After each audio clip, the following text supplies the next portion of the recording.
All right. Good evening, everybody. I'm Tony Bruno. I am here with John Somnes, Bulldog Mindset. John, how you doing tonight? I'm doing great. Glad to be here. Good, good. Tell everybody about yourself and tell everybody about Bulldog Mindset. From what it looks like, I guess, a dating coach, a lifestyle guru and fitness guru, and an entrepreneur. So kind of like a lifestyle coach, would you call yourself?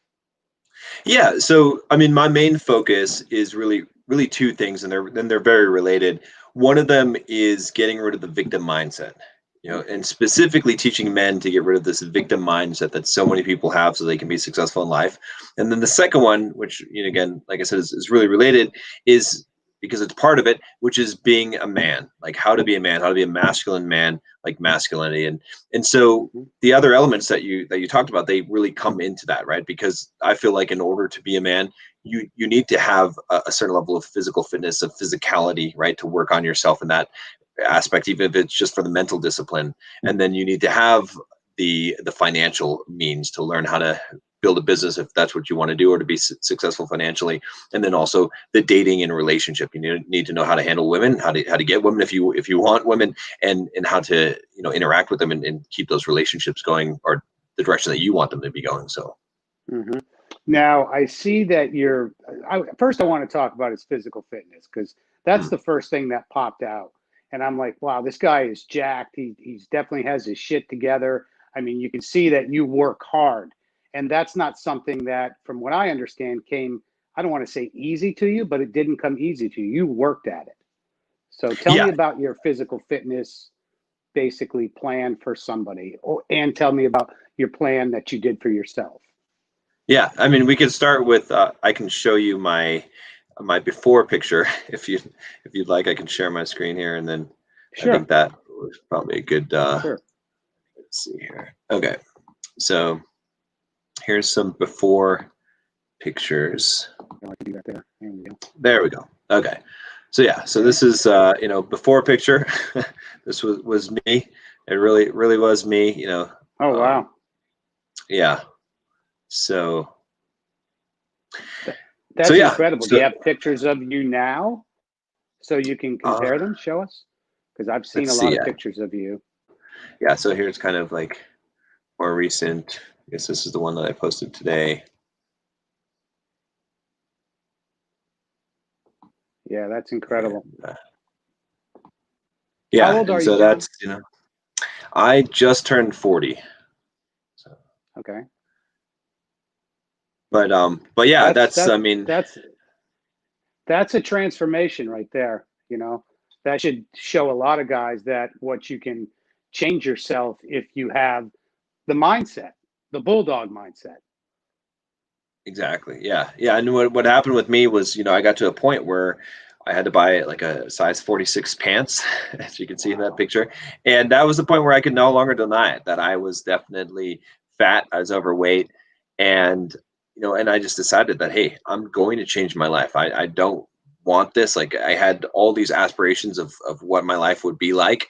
And I realized at that point that it's not just going to happen. Right. And so I made the turnaround, and what I started doing it was real simple actually. At that point, when I was trying to lose the weight, is I just said, all right, every 2 weeks I need to lose 5 pounds. And I just ate ate low calorie foods. Basically, I didn't have like a super detailed plan, and I ran. And then I said every pound over the 5, like, that I hadn't reached every 2 weeks, I would run that many miles every day until I reached that. And so I never had to run any penalty miles. I was so afraid of running the miles. So that got me down. And then, and then I started lifting weights again. I had lifted before, when I was younger, and I got that muscle back and got really strict with the diet and nutrition. And I made, some pretty good advancements there. I started eating 1 meal a day. I did that for like about 5 years. And I saw some really big benefits from that. And then, in the last 4 years, I became a marathon runner. So I've been running, I run a bunch of marathons. And then this year I'm actually right here. The reason why I don't have my normal setup is I'm in Flagstaff right now, and I'm training for a 100-mile race. So it actually got canceled. So when I go back to San Diego, I'm going to be just running it solo, 100 miles, and yeah. So my Yeah, goal for this year was to be an ultra. Yeah. I saw that you're going to go ahead and do it anyways for yourself. I think that's awesome. Do you think competition is important with men, whether it's men competing together or competing against yourself and your limits? Yeah, I mean, definitely both are important, right? It's like, I mean, primarily we have to compare ourselves to who we were yesterday, right? Hmm. As men, because that's primarily we need to be competing with ourselves and comparing ourselves not to other people, because you could compare yourself to other men and you're always going to fall short in some area, and that's not what you need to be concentrating on. Is what you can do with what you have and becoming the best version of yourself as possible, and that means that you're better than you were yesterday. But as far as like competition between men, I think it's important, but to have the healthy competition, right? Hmm. Where I compete with you, but I respect you at the end of the day. We respect each other, right? We Hmm. recognize the lion, the warrior in the other man, and we salute that. On the battlefield we fight it out, but we salute that warrior. We have respect for that masculinity within us. I think that's really important because that brings out the best in us, right? When we're going against someone else, when we're performing on the battlefield essentially of life, that it brings out that lion that's within us all. Hmm. Yeah. Now, when I was your age, I'm 57 right now. When I was your age, at 40, I picked up martial arts. Mm. Okay. And my main discipline was judo. Now, at that age, a lot of people say, oh, you can't do that. But I competed at probably some of the highest levels in that sport. And I find myself still competing, whether I'm surfing across the street, Mm. surfing with the boys, you're wanting to get the biggest wave. I don't care if when we go to the range, when you're shooting, you want the best shots. Always competition, but I think it's very healthy. I mean, combat sports at all? Any type of combat sports, kickboxing or anything like that? I did some martial arts growing up, and then recently I did Muay Thai for a couple of years, which was great. I really enjoyed that. I ended up stopped doing Muay Thai. I had I got my ribs broken, and then I ran a marathon afterwards, Okay. and I realized that the two weren't really going together too well. Also, the amount of time they have to train for marathons and ultra marathons. So I gave it up for now, but I definitely want to get back into it. I really liked doing Muay Thai. So Yeah, injuries can be, I mean, I had a kind of I don't want to say it's a life altering injury, but I was training for a huge competition. I had just done really well in two big competitions. And I shattered my collarbone. So I have screws and basically a steel collarbone. So the competition yeah, still was awesome to me. I mean, it was something, again, that I've done, for about 15 years. And it's been about a yeah. year or so since I've been on the mat. But yeah, I think it's very healthy competition between men. Um, let's also talk about your financial coaching and your entrepreneurship. Tell me how you take a guy that's not doing well, and again, your name is Bulldog Mindset. All that ties in, I'm sure. So tell me about that. Yeah, I mean, initially, like you said, like a lot of it comes down to like figuring out if there's a problem mindset wise. A lot of the guys that end up taking coaching from me, they're guys that have been following me for a while, so they probably have already got a lot of the mindset piece of it, but then they still need the instruction in how to actually execute on the ground here, right? And so what I do a lot of times, I mean, I look and I try to figure out, okay, what is it that you actually want, right? Because there's a lot of different options. Hmm. It's not just about making money, right? It's like, because one guy, I could talk to him and he could say, oh, you know what? If I could just have $2,000 a month of passive income, didn't have to work anymore for anyone else, and I could live in Thailand, I'd be happy. I would never need to make any more money than that. But Hmm. I just want to quit my job as soon as possible, right? But another guys could say, no, I have aspirations of having a mansion and having nice cars and building up extreme amount of wealth, and the path to both of those things is going to be very different, right? Because one of them is going to take a lot longer and it's going to take a lot more work. The other one is not as difficult, and it may cap you so that if you decide to like retire in Thailand for $2,000 a month, you're not going to be able to really expand as much beyond that. So what I usually look at is we end up usually working on a couple things. One is, okay, where you're at right now, let's find some low hanging fruit. I can usually get a guy that I'm coaching a raise, a 10 to 15% raise just right off the bat, just because most guys don't know how to negotiate, and they didn't even negotiate their first job offer. They didn't negotiate their raises. I give them a little bit of skills to do that. And then, that basically pays for my fee right there. And then the other thing next thing that I usually focus on is, okay, let's build you an actual business so you can have some passive income, that you have actual income or increase your income coming in. It's not really passive when it's a business in my mind.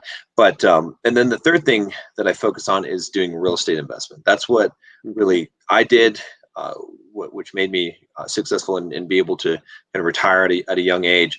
And what I try to do is what I call, there's this concept I call the well that never runs dry.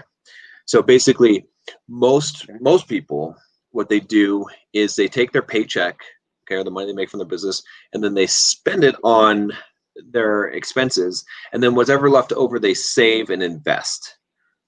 The problem with doing that is that you are always having to generate more income in order to live, right? So what I do, and what I help a lot of guys do, is to generate what I call the well that never runs dry, which is basically to say, okay, we're going to take all the income that you're making, okay, and it takes a while. You can't do this right away, but essentially the model is you take the income you're making from your job, or if you're in business or whatever, you invest all of that, 100% of it. So my vehicle of choice is real estate. I think that's the best investment by far. And then you live off of the passive income that's generated from that well, right? And every month, every time you're adding to that, you're digging the well deeper, and so you're living. Your budget essentially increases, so your lifestyle gets to increase, but every month that well is replenished, because that is money you don't have to work for. And so the goal is really to get to that point, and that's how I live my life. A lot of really successful, financially successful men that I know, they essentially do some variation of that. They don't really call it what I call it, but I noticed that pattern, and that's the pattern that I also adopted. But the nice thing about it is, like I said, is that you can basically spend that money. You can know what your lifestyle is going to be, and it increases over time.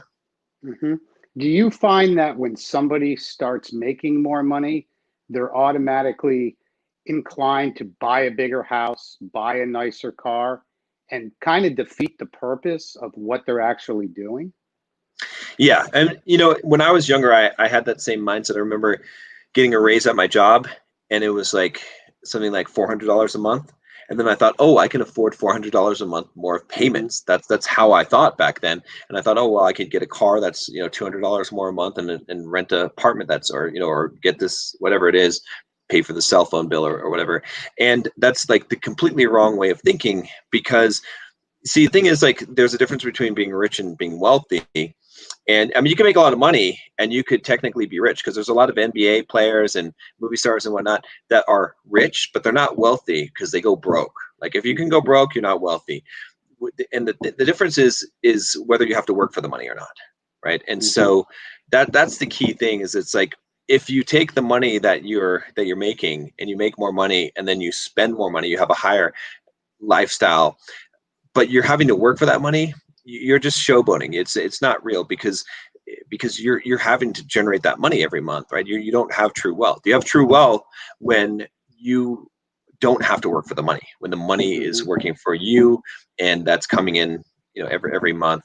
That's the key. And so that's why it's so wrong to do that. It's because it's like, you don't really own it. You don't really own that stream of income. You're just kind of, you're getting it right now, but there's no guarantee that you're going to continue to make that money in the future. And so if you're getting things that require that debt, or that are require payment, but you don't have any direct, like, you can't guarantee that you're going to get the money to pay for it in the future, you're setting yourself up for a very bad situation.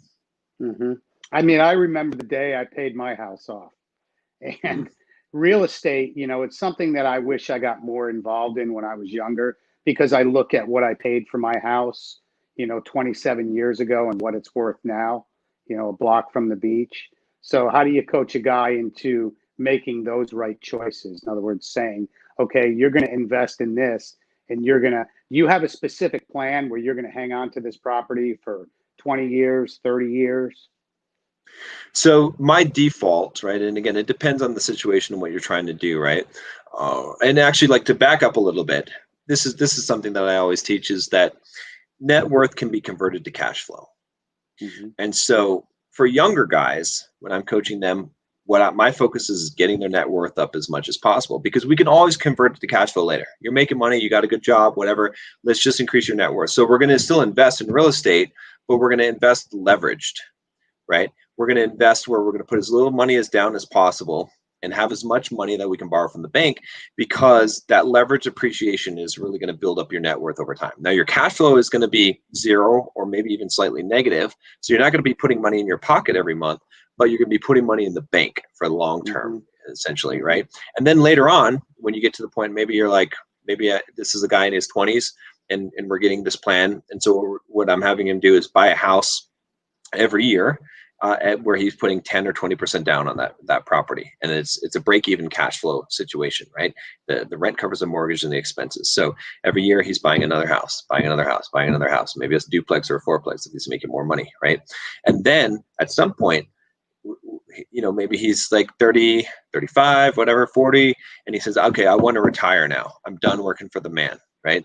Now we can just take all of that real estate, and we can exchange that. We can do like a 1031 exchange, or there's a couple different options, and we can now convert that into cash flow by either paying off the property or taking the equity from those properties and exchanging it for another property where there's not going to be debt on that, and now you can get that cash flow, and you can live off of that. So it kind of depends on where you're at. If you're already further on in life and you don't have as much time to develop that net worth, then maybe it makes more sense to buy properties with 50% down payment where you're going to get cash flow, or even 100% down payment where you're just buying things straight up, and then you're going to get that cash flow if you want to be able to retire and have that passive income on it. But in general, my strategy for real estate investment is buy and hold, right? It's deferred gratification. We're looking for the long term, because in the long term, assets are going to increase in value, and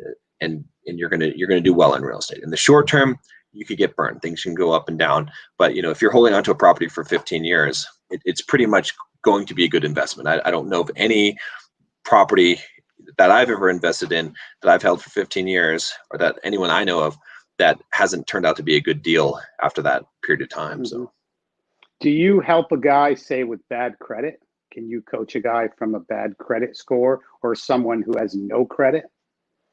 I could. I haven't encountered that very often, because with the kind of fees that I charge, I'm usually working with someone who either has a pretty good 6-figure job, or is running a business, maybe a 6 to 7-figure business. So I usually don't encounter that too much. I mean, in that case, I think the best things to do, like if you have no credit, obviously, you can do some things like, opening up lines of credit, like getting a car payment and just paying it off, or a credit card that you're paying off every month, which pretty much anyone should be doing anyway. You should have a credit card that has a bonus cashback or whatever, and paying it off every month, because it's just free money sitting out there. As far as bad credit, I mean, personally, what I would probably do is, because I know there's a lot of guys that I've worked with in the past that do credit repair. So I would probably just refer them to something like that and say, okay, get the credit fixed first, and then come back to me, because that's not my expertise. Okay, gotcha. Now, another big part of what you do, of course, is a dating coach. Now, this is a big deal, and dating coaches in the manosphere, and I do like that word, and I'm going to use it. So, Yeah. dating coaches in the manosphere. I've talked with probably, I think you're the 6th one in the past month or so, and everybody has a different philosophy, but it seems to be the same end goal.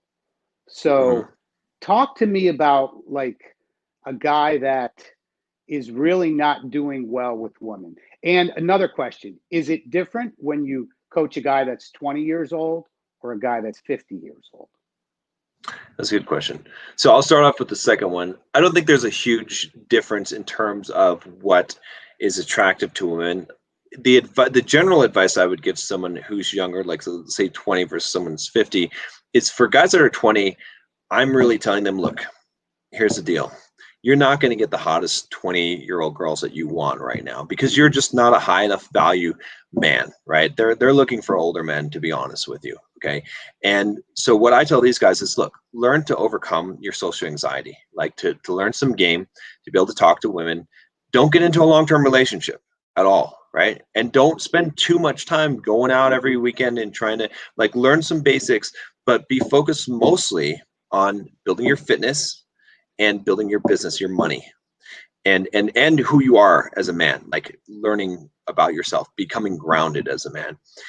Because when you get to your 30s, that's when your opportunity is. Maybe you're around 35, you're making good money, you know who you are, you're grounded as a man, you've got a good physique, right? Whereas other guys have let themselves go.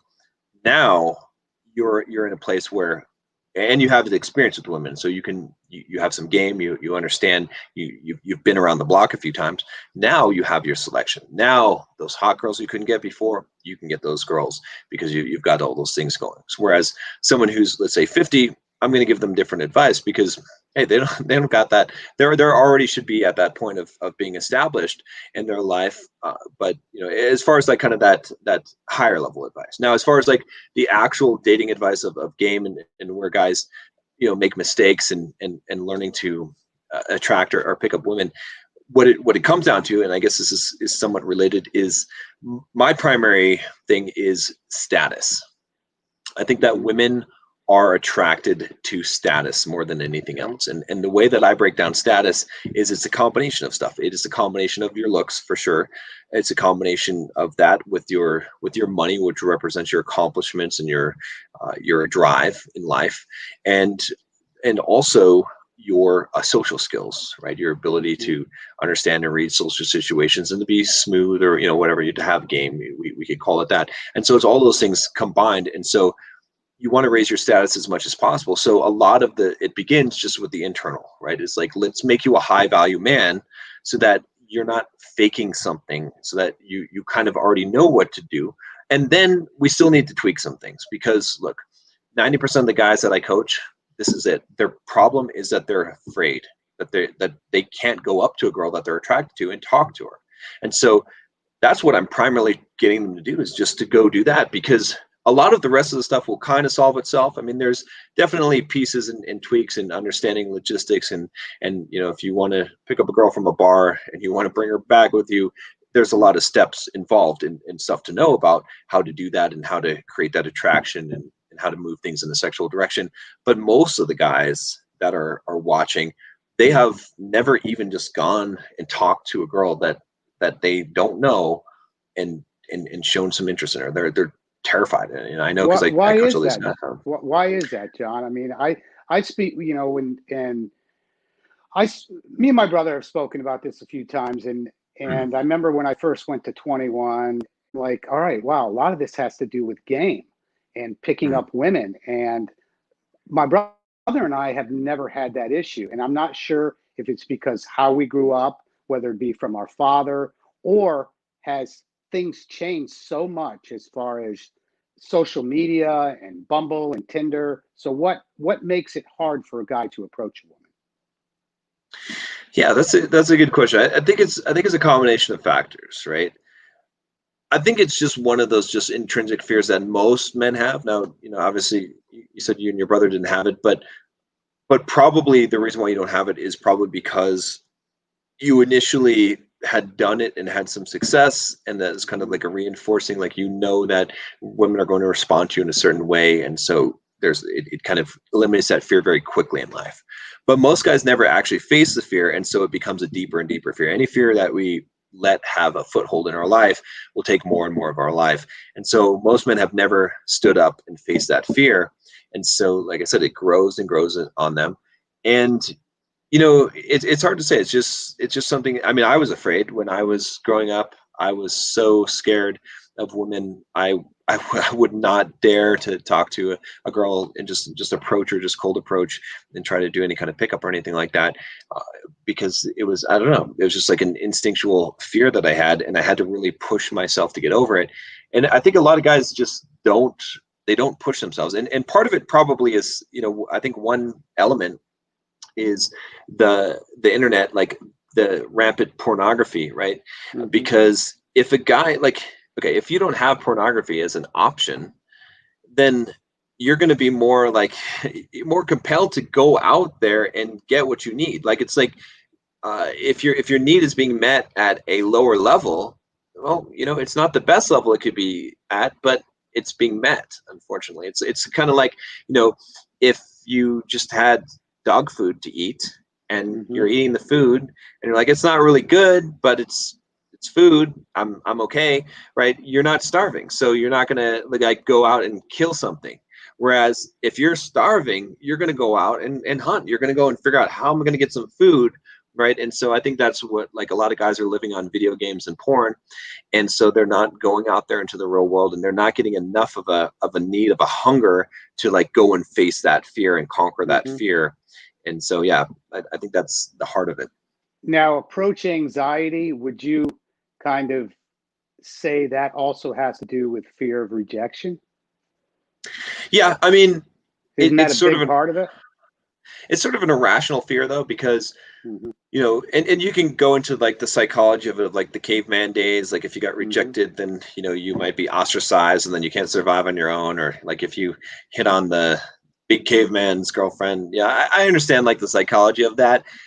I'm not like, I think there's probably some element of that within it, but it definitely is an irrational fear for us today. Like, nothing bad will happen if a woman rejects you. I think also guys think in terms of, I always try to tell guys that rejection is a choice that you make, right? Like, no one can reject me. I can, Mm-hmm. I'm unrejectable, right? I go up, and if I talk to a girl and she's not interested, she gives me a hand or whatever, I'm just laughing it off. Maybe I'll even try again. Maybe I'll, whatever, because I'm just dancing. I'm just having fun. Mm-hmm. I'm just here.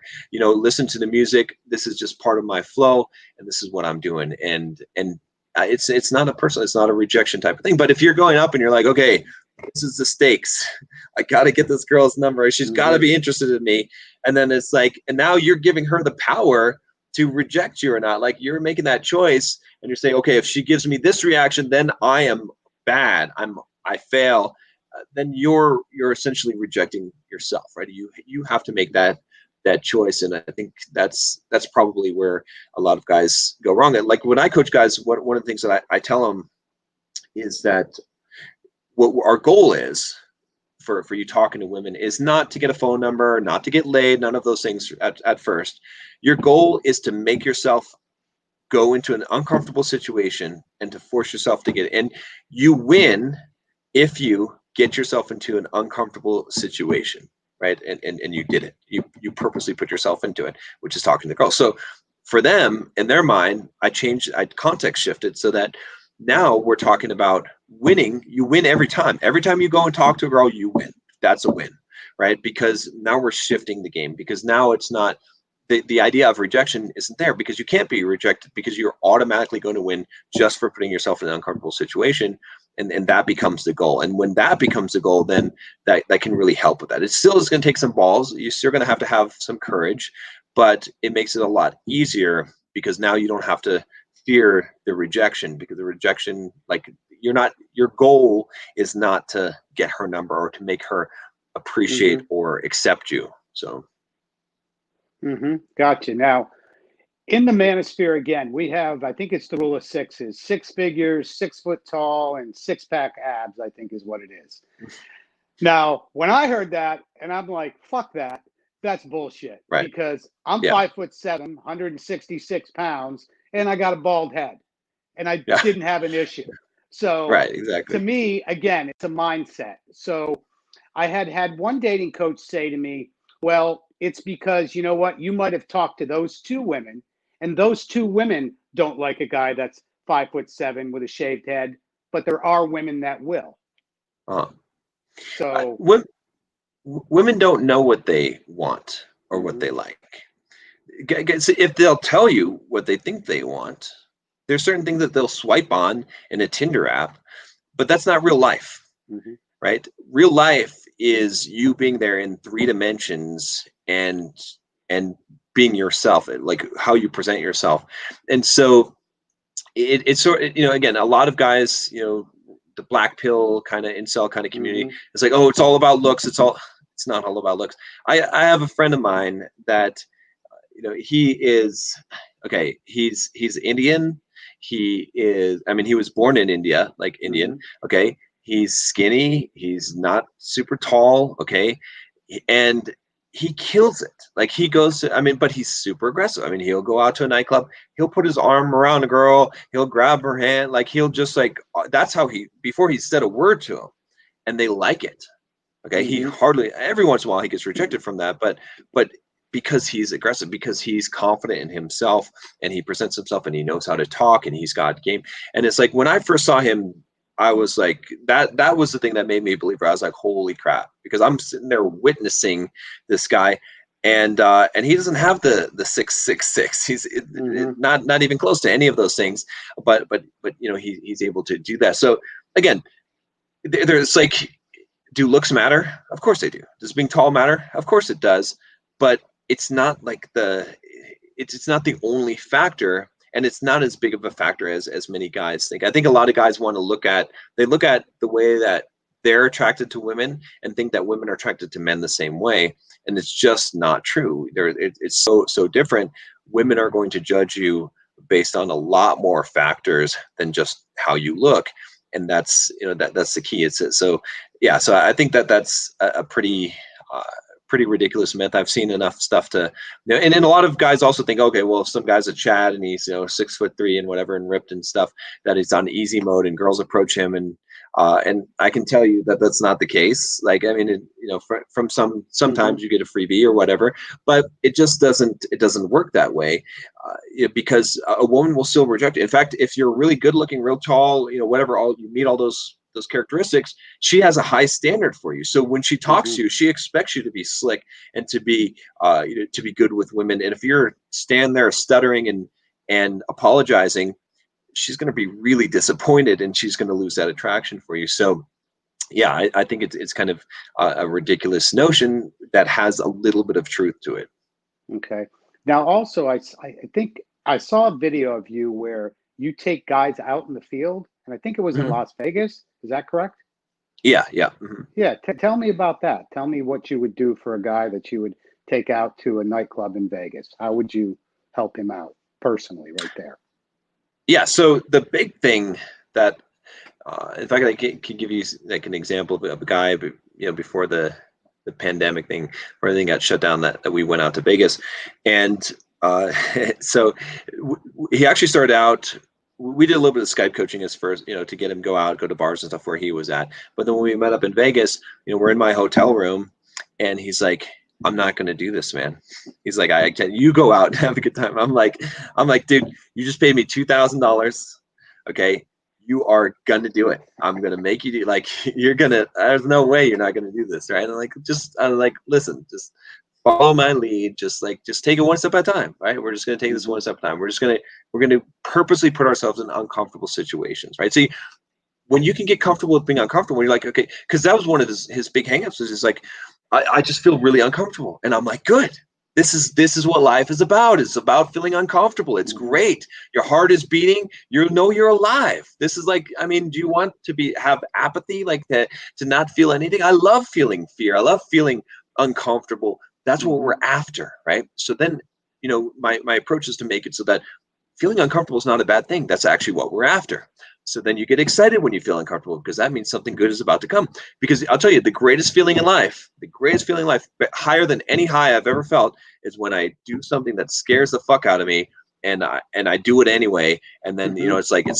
it's coming off that crest of the roller coaster. You're like, yes, right? You know what I mean? It's like, Yeah. and that's it. And so when I feel that fear now, and I try to train the guys that I'm coaching, it's like, now I want you to feel that, and excitement is coming. Like that should be anticipation, because when you do this thing, you're going to feel so good about it, right?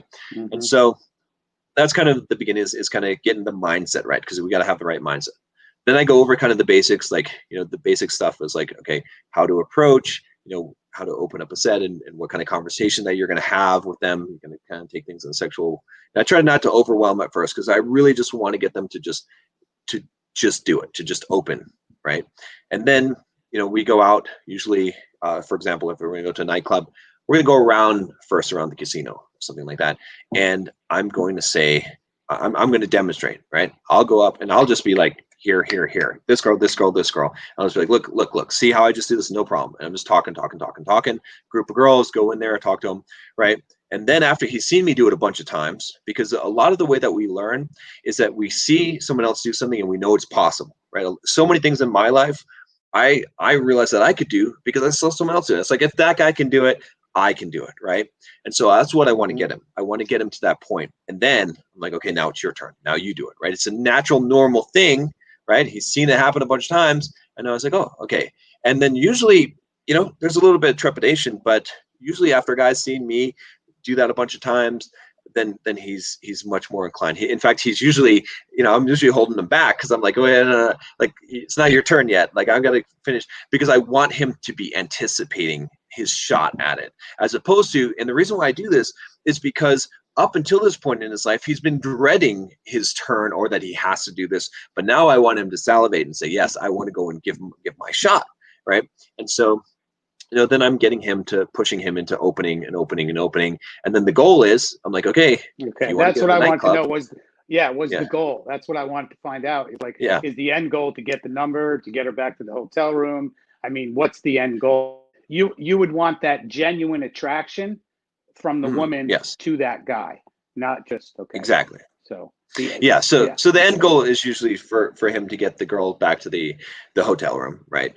I mean, that's a number in Vegas is kind of, it's one of the most, it's worth less than a $5 chip.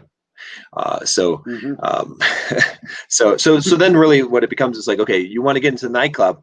Guess what? The nightclub, the fee is $100 unless you're on the guest list, and the guest list requires there to be a 1-to-1 even ratio. So how are we going to get in the nightclub? Well, I guess we're going to have to go and find some girls and convince them to come into the nightclub with us. And that's like kind of the, like, it's a confidence builder, because I know I can do it every time, and I give him a little help. And then now he's like, shit, I just got 2 girls, didn't know, got them to get in line with me and get into the nightclub with me. Now he's flying high, right? Even if I've done most of the work, he's there, he's part of it. One of those girls is coming in with him. So he's flying high. Then we get into the nightclub. And then that's where, it's like, now it's loud. Now it's a harder environment. And now hopefully he's got enough confidence, and I'm going to push him in, can demonstrate for him. If I can, maybe I'll do some opens and then bring him in and kind of, transfer some of the attraction over to him. If I can establish it with the girl, and kind of, I'm trying to get him to have a good night and to succeed. So, and sometimes it doesn't happen. Right. I mean, it's like, you can't guarantee, but a lot of times it does. Or maybe it's like the second night or third night when he starts to get comfortable, and then of course, you're getting numbers when things don't work out. And then, I'm having him text all those numbers at the end of the night, right? Making some of those Hail Marys, and just showing him basically this persistence. We don't stop, right? You have the goal in mind, and, there's a lot, again, little pieces to it, logistics, figuring out, asking the questions, who'd you come with, what are you doing after this, who are you here with, right? So he can understand what the logistics are in order to facilitate what he wants to happen. Right? Let's grab some food after this, set up a premise of what we're going to do afterwards, so that when you get to that point and you're ready to pull from the nightclub, that you've got a reason to do it. So, work on little things. And then I'm always looking to see, like, I can look at the guy and how he's interacting with the woman, and I know how it's going. I don't need to hear what he's saying, because I know, I look at her body language, I look at his body language, and I'm like, okay, she's into him or she's not into him. And, and then I'm going to have him come back and say, okay, what did you say? Let's debrief this real quick. Okay, what did she say? How did you feel things were going? And then give him a little bit of tweak, a little bit of pointer. Okay, change this, say this, approach this way, don't go from the side, whatever he needs in order to send him back out there, so that he'll, get to where he needs to go. So you're teaching him escalation basically too, or he's kind of learning it along the way, because I think there's a lot of guys that are afraid to escalate. and don't Yes. understand when they're getting that signal to escalate. Now, I've learned a lot of different terms: escalation, keno escalation, which is Right. actually touching a woman. And I think you got to kind of be careful and be sure of yourself. And I think it's something that's probably learned or inherited, when you can put your hand on the small of her back or give her a Yeah. little pat on the ass or something like that, knowing you're not going to get your teeth punched out. So, how do you teach a guy to keep that escalation going? So I kind of subscribe to the whole, like, if it's not a red light, it's a green light, right? Hmm. And again, it depends on the context and the situation. In a nightclub, Hmm. all right, as long as you're approaching confidently, you can get away with just your first thing, putting your arm around the girl. You can do it. Hmm. I do it plenty of times. I've seen plenty of guys do it. If you if you're hesitant, if it feels like a labored interaction, it's probably not going to go well, and maybe you shouldn't do that move. But it's you can literally go and make eye contact, what they call the hand of God, extend it, twirl around, and make out with the girl like that. It can be that quickly. So what I try to do, though, is just to have the guy do something that's uncomfortable, because I'd rather see him. It's like calibration, right? It's like, Okay.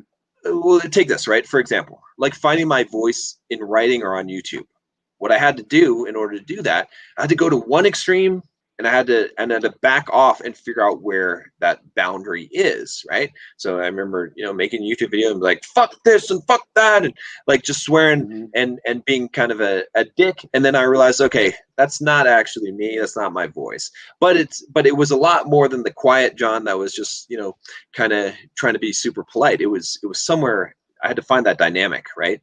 And so it's the same thing here. It's like, I want the guy to see what's too far, okay, so that he knows. Because most guys, like, they think, okay, this is the boundary right here. Like, I can't do this, but it's really like way out here. And so I want them to keep on pushing to get to that boundary, so that they can feel where it's at, Hmm. and then they can back off from there. Because most of the time it's that they're not. Like, I'd rather just see them be aggressive, because again, if you do an inappropriate touch, and when I say inappropriate, I don't mean like in the wrong place. I mean at the wrong time. In the wrong place is Hmm. is not a good idea. But if you do at the wrong Yeah. time, she's going to let you know. She's going to back off. She's going to say, whoa. And then, you can kind of like give her some space and start having a conversation, say, oh, like, play it off, not a big deal. And then you can try again, right? Because, that is going to be a lot, like, your chance of being successful if you did the wrong move and then persisted, is a lot more than if you were just a super nice guy and you just talked about what she did for work and all this kind of stuff, and how Hmm. the weather is, and you never touched her, and you're like, that's guaranteed no laid zone. You're not getting Yeah. laid for no way, right? But if you do inappropriate things, you still have a chance. Again, not saying that you should necessarily, but you've got to find the balance. But I'd rather you fall on the side of being inappropriate, in the sense that, like, touching too much, or something like that, or going for the kiss when you shouldn't, rather than otherwise, because that's where you're going to calibrate and you're going to figure it out, and then you're going to get that natural feel for it eventually, as you kind of misstep a little bit. There's just like no shortcut to it, because I can't have my brain go into the other guy's brain. He has to feel it, because it's an intuition type of thing, and he has to be in that. But so I have to push him to the point where he's going to get that experience. Because if he just sits there and he's like, and I'm telling him, when you see this signal, and then he's being the nice guy and he's never actually taken a shot, he's never going to see it. He's not going to get the experience. I'd rather have him like blow up a bunch of times doing the wrong thing, going too far, because now he's going to get calibrated. Now he's actually going to get the intuition, because he's going to Got feel it. that, if that makes sense. Yeah, it does. It does. And I mean, it kind of goes back to, if she's still talking to you, you're good. I Exactly. mean, Yeah. you know. Because she could So get out of there, right? So yeah, oh yeah. So now we're in the time of pandemic yeah. and quarantine and self isolation. So do you help guys with dating apps? Because now, to Yeah. me, and I had talked with another dating coach, and he had said, I want to paraphrase him, but it's the, like Tinder and Bumble, it's the lowest barrier to entry, is Mhm. what he had said, and I think that's good. And he kind of called it, well, he called it low hanging fruit. Mhm. And what are your thoughts on that? Yeah, I mean, I have always been very against dating apps. Like all of my coaching classes, I'm like, no, do not do it at all. Just you're not learning how to be a man. You need to learn how to be a man. I'm trying to teach you how to be a man, Mhm. not just how to get laid. And maybe, yeah, you can get laid on a dating app, but I'm trying to teach you how to be a man. That means you need to go and face your fears and fucking cold approach and Okay. learn how to actually talk to women and learn how to do these things. But with everything going on, you know, I have realized that, look, it's really, really difficult and probably not productive to try and go out and do cold approach right now. It's just, I mean, Mhm. sure, you could do it if you really want to, but let's not swim up against the wrong way up the river. When the river is going Mhm. this way, there's no point in so I've had to like kind of change my stance for at least for now, right? And Okay. help guys with dating apps. And Yeah. it's really, I think, I don't like it because it's super. It just dating apps destroy guys' confidence. They really do, Mhm. and it's a shame because Why do it's you one why do you dimensional. say It's that? just Okay. Why do you because say 90 this? because okay because the average guy is going to do horribly bad on a dating app, right? If you're not in the top 5% of guys, you're going to really do poor. Like you might not even get any matches for days, or very low quality matches. Now, it doesn't mean there's nothing that we can do about it, but like in Mhm. general, without any training, if you just average guy just jumps on a dating app, he's competing with the top five. Like all these women are going to swipe on the top. They have a very high standard for Mhm. men, that because they have access to those men. So the key, what I found is that like you have to, like if I pick pictures that I think are going to be my best pictures, they're not. They're not, Mhm. because believe me, I tested it. I use a site called Photo Feeler. Okay, and I was like, okay, what are my best pictures? And so I was like, oh yeah, like the picture I showed you on Instagram. It's like, look at me with Mhm. my 6-pack abs, right? Like shirtless. Like that's got to be the best picture. I mean, it can't. That's like a magazine cover picture, right? Like that's got to be it, right? And then I've got some other pictures, a couple other shirtless pictures. Like this one's good too.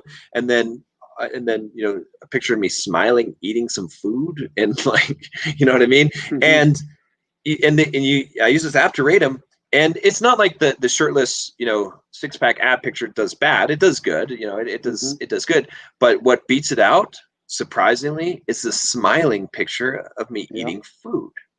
It's like, wow, that's insane. Like you would not believe that. Like because it rates it on attractiveness, on trustworthiness, and intelligence, and it's like it actually outranks the attractiveness on the shirtless picture, but it destroys the Oh trustworthy wow. and intelligence, right?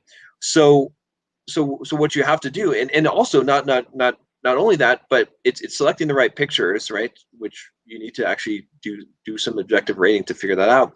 But it's also setting them up and doing some tweaks to the pictures, right? Because again, I test this like, okay, well, what happens if I hire a professional photo editor to do some minor edits, minor like brush ups and things on the photo and lighting and improve, basically a photo retoucher. Okay, so I hire a photo retoucher, and then I do the experiment again, and bam, the photo retouching makes a huge difference. A huge difference. Like you wouldn't believe how much of a difference. So it's like these little tweaks. And so if you do all these little tweaks and now you put your pictures on there and now you have the right pictures on there, now all of a sudden your results are going to be like 10x. Okay. Even the bio, you can tweak the bio. Bio doesn't even matter. The pictures are what So you matter, don't think and that having the right the pictures. bio makes a difference at all? The bio is good for setting up the conversation that you're going to have afterwards, Okay. right? When you connect, because it gives you something interesting to say, right? If you say something like, I'm the guy your mother warned you about, right? For something like that, right? Then if a girl Mhm. matches you, you can say, hey, why I guess your mother didn't warn you about me, or you can make some kind of comment about that, and you've already moved into sexual direction immediately, which is good. So Okay. you kind of use the bio for something like that. But and again, you could look at the experiments. I mean, the black pill guys love to experiment on Tinder and show how like a serial killer or like child pornographer, like in the bio, it doesn't matter if the guy's like got a perfect jawline and 6-pack abs. And to some degree, they're right. girls aren't going to pay attention to that part when matching, if you're hot enough guy. So that's why like the pictures are the most important thing. The bio, the biggest thing is like, just don't make the bio something that's going to make you look like a nice guy. That's the biggest thing. So yeah, I mean, on mine that I've had other guys say, "Can I use that like word for word?" And I'm like, "Sure." It tends to trigger. Now I've had hate on that come back, but I've also had, so the bio to me was kind of important, And again, but to me the online dating is it's just something I think with this pandemic and all the bullshit that's going on, it's probably an option for guys. But I'm glad you're evolving and telling guys what to do and researched it. Now, also, I have another question. In the manosphere, entrance to the manosphere for a lot of guys is trauma. Do you help guys deal with trauma, whether it's a divorce, a breakup or whatever? Yeah, for sure. I mean, and the biggest thing that I try to help them deal with trauma is because you have to have a strategy for preventing the trauma from happening or from affecting you, right? And that requires emotional mastery, right? Men are not supposed to let their emotions master them. Mm-hmm. And so this is the biggest thing that I teach. And this is, I think, one of the problems that's wrong with a lot of the dating advice and a lot of the guys and pickup and stuff. No offense, I've got a lot of friends in there and they give great advice on getting laid. But guys are afraid. They think that alpha males don't fall in love. Mm-hmm. And here's the thing, like it's like a very blue pill concept, like this idea of falling in love or whatever, having a connection, just the pump and dump, just pump and dump. So here's the deal. Okay. The problem is not the depth of emotion and falling in love. The problem is attachment. See, if you can be detached as a man, then you can experience a deep connection with a woman, even the woman that you just met and you just spend one night with. You can have a very deep connection with her if you're willing to let her go the next day, because you don't have the attachment, right? So guys that don't learn to let go or to form non-attachment, what they do is instead they guard their selves so they don't actually form deep connections. And so they pick up girls, they fuck this girl, they fuck that girl, they feel nothing. Okay. And they become numb and they're like, why isn't this actually working? Why don't I actually feel like I'm actually doing something? And they keep on trying to get that feeling, get that high, which they can't get because they're not developing a connection. So, coming back around full circle here, what this comes down to is, like, I think the most important attribute that you can learn that I try to help guys with is non-attachment, right? Is this ability, it's like, I call it feel the pain, keep on walking, right? That's where you say, hey, life is pain. That's okay. There's pain in life. There's love in life. I want to feel the full spectrum of human emotion. Now when I say feel, it doesn't mean express, right? Because there's a big difference. Like mastering your emotion as a man means that you feel the things. We're human, we feel things, but we don't let our emotions dictate our actions. And so I try to teach them, hey, look, kind of a very stoic approach. Stoicism is a lot of the Bulldog mindset, but this idea of like, okay, look, you feel these things, you don't let your feelings influence your actions, but you also are able to detach in the sense that you're still feeling and experiencing life, but you're willing to let anything go in life. And that is, you consider everything in life to be not yours. It's borrowed, right? Even the atoms that make up your body will eventually go to the ground. They're not yours. They don't belong to you. Everything in your life will eventually disappear. And when you have that sense and you understand that and you internalize that, you don't feel loss anymore because everything is borrowed. It's your chance. It's more of a feeling of gratitude. And so, that fixes the negative emotions and the traumatic experience, because every time we have a traumatic experience in life, every negative emotion we experience is always because of one thing. It's an expectation that is not met. And so why do we have expectations on the world and other people? It's a ridiculous thing. I can't control the weather. I can't control what other people do. I can't control what a woman thinks or does or how she acts. So having an expectation on her action is a failure on my part. So I have to let go of all those expectations. And when I let go of those expectations, I'm not going to be sad or upset or disappointed or angry or any of those things because I don't have an expectation. I'm just accepting reality as it is. It might not go the way that I want it to, and I might be temporarily upset about it, but I'm not going to be bitter and angry and feel like I got betrayed or stabbed in the back. And now I have this ability to process these things, and I'm protecting myself for the future. So that's what I really try to help guys to do, rather than just dealing with that one issue, that one breakup or thing like that. Because when you have that mindset, now you're kind of invincible, right? I want you to be invincible so that nothing can harm you. Things may hurt you, but they can't harm you, because you know pain is something that's unavoidable, but suffering is always a choice. And you don't have to suffer. You only suffer when you fail to accept reality. You know, if you are willing to accept what has happened and to fully say, okay, it's okay, then you won't suffer. You may experience pain, but you don't have to suffer. Yeah. So what you're saying is, so that guy who can be, we'll call it indifference, 1 foot out the door and not feel the pain, but don't exclude yourself from actually enjoying parts of it also. I mean, I Mm-hmm. would imagine, you coach guys in relationships also. So go ahead and enjoy that. But if it ends, be able to walk. I mean, that Exactly. seems to be what you're saying. Yeah. So, Yeah, well, that's it's like awesome. having a That's a butterfly in great your way to hand. put You know, it. it's like, yeah. Yeah, yeah, that's really cool. So also, you're going to be speaking at the 21 convention.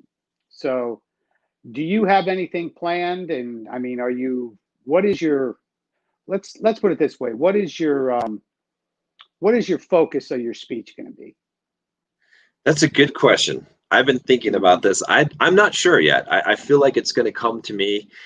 I've got a couple of ideas, like what I just told you about, like like opening yourself and actually loving as an alpha male.